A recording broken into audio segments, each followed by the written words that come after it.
Hi hello ಎಲ್ರಿಗೂ ನಮಸ್ಕಾರ.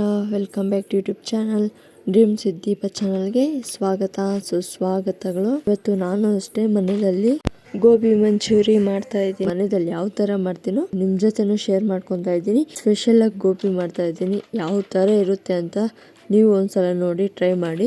ನಾನು ಅಷ್ಟೇ ಹೂಕೋಸು ಎತ್ಕೊಂಡಿದ್ದೀನಿ. ಹೂಕೋಸು ಎಲ್ಲ ಬಿಡಿಸು ಅದರಲ್ಲಿ ಹುಳ ಇರುತ್ತಲ್ವ ಅದನ್ನೆಲ್ಲ ನೋಡಿ ಸಣ್ಣ ಸಣ್ಣದಾಗಿ ಪೀಸ್ ಮಾಡಿ ಒಂದು ಬಟ್ಲಿಗೆ ಹಾಕೊಂಡು ಆ ಬಟ್ಲಲ್ಲಿ ಸ್ವಲ್ಪ ನೀರು ಹಾಕೊಂಡು 2-3 ಸಲ ತೊಳಿಬೇಕು. ಯಾಕಂದರೆ ಅದರಲ್ಲಿ ಹುಳು ಎಲ್ಲ ಇರುತ್ತೆ. ಅದಕ್ಕೆ 3 ಸಲ ತೊಳೆದು ಬಿಸಿ ಒಂದು ತಟ್ಟೆಗೆ ಹಾಕೊಂಡು ತಟ್ಟೆನ ಒಂದು ಬಟ್ಲಿಗೆ ಹಾಕೊಂಡು ಸ್ವಲ್ಪ ನೀರು ರುಚಿ ಅದಕ್ಕೆ ಸ್ವಲ್ಪ ಉಪ್ಪು ಹಾಕಿ ಬೇಯಿಸ್ಬೇಕು. ಯಾಕಂದರೆ ಅದರಲ್ಲಿ ಏನಾದರೂ ಹುಳ ಇದ್ದರೆ ಬಿಸಿನೀರಲ್ಲಿ ಇರುತ್ತೆ. ಅದಕ್ಕೆ ಅದು ಹೂಕೋಸೆಲ್ಲ ಒಂದು ಬಟ್ಲಿಗೆ ಹೂಕೋಸು ಎತ್ಕೊಂಡು ಬಟ್ ನೀರು ಮಾತ್ರ ಹೂಕೋಸಲ್ಲಿ ಇರಬಾರ್ದು.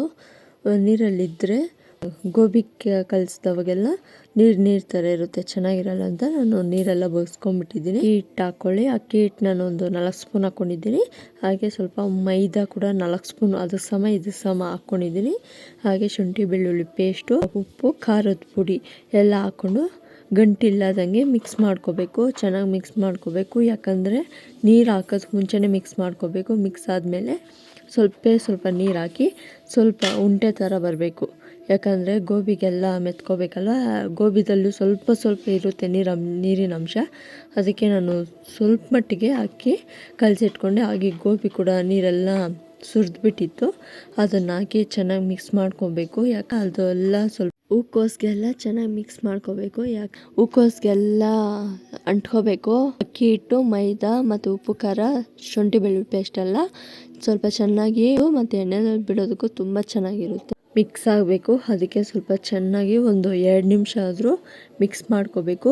ಒಂದು 5 ನಿಮಿಷ ಬಿಟ್ಬಿಟ್ಟು ನಾನು ಗ್ಯಾಸ್ ಮೇಲೆ ಒಂದು ಪಾತ್ರೆಗೆ ಎಣ್ಣೆ ಹಾಕಿ ಹೂಕೋಸೆಲ್ಲ ಕಲಸಿಟ್ಕೊಂಡಿದ್ವಲ್ಲ ಎಣ್ಣೆದಲ್ಲಿ ನಾನು ಬಿಡ್ತಾ ಇದ್ದೀನಿ. ಒಂದೊಂದೇ ಬಿಡಬೇಕು. ಯಾಕಂದರೆ ಅದಕ್ಕೆ ಅಂಟ್ಕೋಬಾರ್ದು ಅದಕ್ಕೆ ನಿಧಾನವಾಗಿ ಒಂದೊಂದೇ ಎತ್ಕೊಂಡು ಎಣ್ಣೆದಲ್ಲಿ ಬಿಡ್ತದಿಂದ ಅದು ಮೆತ್ಕೊಳೋದಕ್ಕೂ ಹೋಗಲ್ಲ.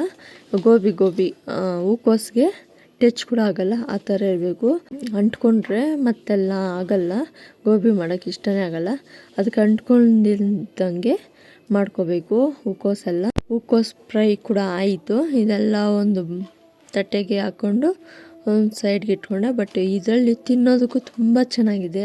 ಇದಕ್ಕೊಂದು ಸಾಸು ಇಟ್ಕೊಂಡು ತಿಂದರೆ ತುಂಬ ಟೇಸ್ಟಿಯಾಗಿರುತ್ತೆ. ಈ ಥರ ಮಾಡಿದ್ರೆ ಸ್ವಲ್ಪ ಸಾಸು ಮಾಡ್ಕೊಂಬಿಡೋಣ ಅಂತ ಒಂದು 4 ಟೊಮೊಟೊ ಎತ್ಕೊಂಡಿದ್ದೀನಿ. ಯಾಕಂದರೆ ನಮ್ಗೆ ಇಷ್ಟ ಆದರೂ ಮಾಡ್ಕೋಬೋದು. ನಾನು ಸ್ವಲ್ಪ ಜಾಸ್ತಿ ಮಾಡ್ತಾ ಇರೋದ್ರಿಂದ 4 ಟೊಮೊಟೊ ಎತ್ಕೊಂಡಿದ್ದೀನಿ. ಟೊಮೊಟೊ ಎಲ್ಲ ಕಟ್ ಮಾಡಿ ಸಣ್ಣದಾಗಿ ಹಾಕ್ಕೊಂಡಿದ್ದೀನಿ.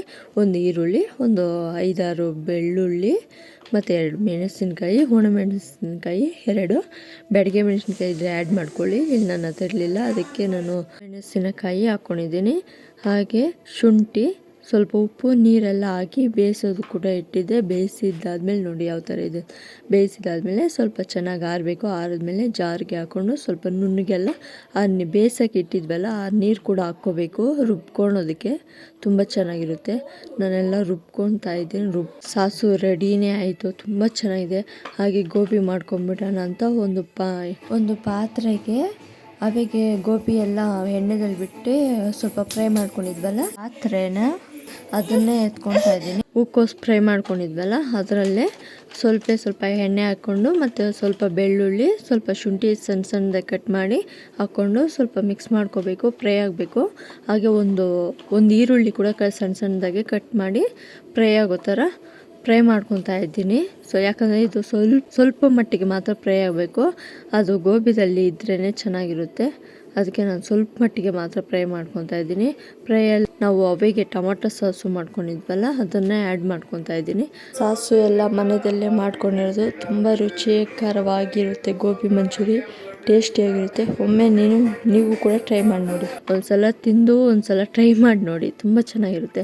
ನಾನು ಅಷ್ಟೇ ಸಾಸು ಹಾಕಿ ಸ್ವಲ್ಪ ಚೆನ್ನಾಗಿ ಬೇಯಿಸ್ಕೋಬೇಕು. ಯಾಕಂದರೆ ನೀರು ಜಾಸ್ತಿ ಇರೋದ್ರಿಂದ ಸ್ವಲ್ಪ ಕುದಿ ಬರೋವರೆಗೂ ಇರಬೇಕು. ಕುದಿ ಬಂದಮೇಲೆ ಸ್ವಲ್ಪ ಗಟ್ಟಿ ಆಗಬೇಕು ಟೊಮೊಟೊ ಸಾಸು ಎಲ್ಲ. ಆವಾಗ ಫ್ರೈ ಮಾಡ್ಕೊಂಡಿದ್ವಲ್ಲ ಹೂಕೋಸು ಅದನ್ನು ಹಾಕ್ಕೊಂಡ್ರೆ ತುಂಬ ಚೆನ್ನಾಗಿರುತ್ತೆ, ಚೆನ್ನಾಗಿ ಮಿಕ್ಸ್ ಆಗುತ್ತೆ.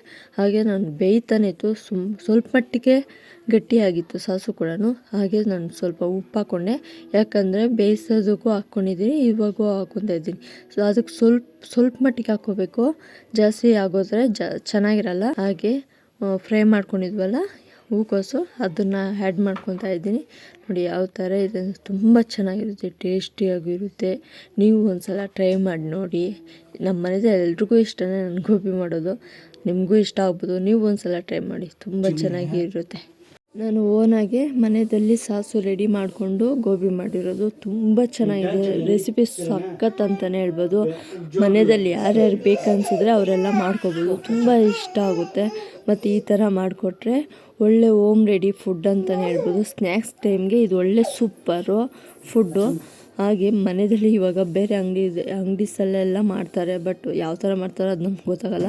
ಬಟ್ ನಾವು ಮನೆಯಲ್ಲಿ ಯಾವ ಥರ ಮಾಡ್ತೀವೋ ಅದೇ ಇಂಪಾರ್ಟೆಂಟ್ ಅಲ್ವಾ. ನಮ್ಮ ಕ್ಲೀನಾಗಿ ಮಾಡ್ಕೊಂಡು ನಾವು ತಿನ್ನೋದೇ ನಮ್ಮ ಆರೋಗ್ಯ ಕೂಡ ತುಂಬ ಚೆನ್ನಾಗಿರುತ್ತೆ, ಏನೂ ಸಮಸ್ಯೆ ಕೂಡ ಆಗೋಲ್ಲ. ತುಂಬ ಚೆನ್ನಾಗಿದೆ, ನೀವು ಒಂದ್ಸಲ ಟ್ರೈ ಮಾಡಿ, ಎಲ್ರಿಗೂ ಇಷ್ಟ ಆಗುತ್ತೆ. ನೀವು ಒಮ್ಮೆ ಟ್ರೈ ಮಾಡಿ ತಿಂದು ನೋಡಿ, ಕಮೆಂಟ್ ಮೂಲಕ ತಿಳಿಸಿ.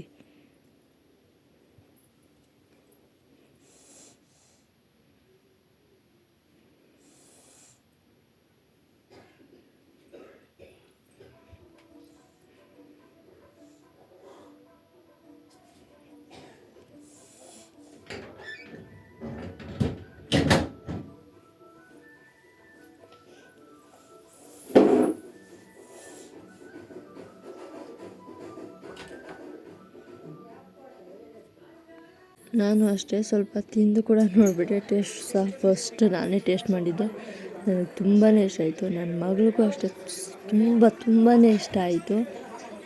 Thank you. ಇವತ್ತು ಯಾವ ಥರ ಇದೆ ಅಂದರೆ ನನ್ನ ಖುಷಿಗೆ ನಾನು ಇದೊಂದು ಸಿಂಪಲ್ ಗೋಬಿ ಮಾಡ್ಕೊಂಡಿದ್ದು, ಬಟ್ ತುಂಬ ಟೇಸ್ಟಿಯಾಗಿರುತ್ತೆ, ತುಂಬ ಚೆನ್ನಾಗೂ ಇರುತ್ತೆ.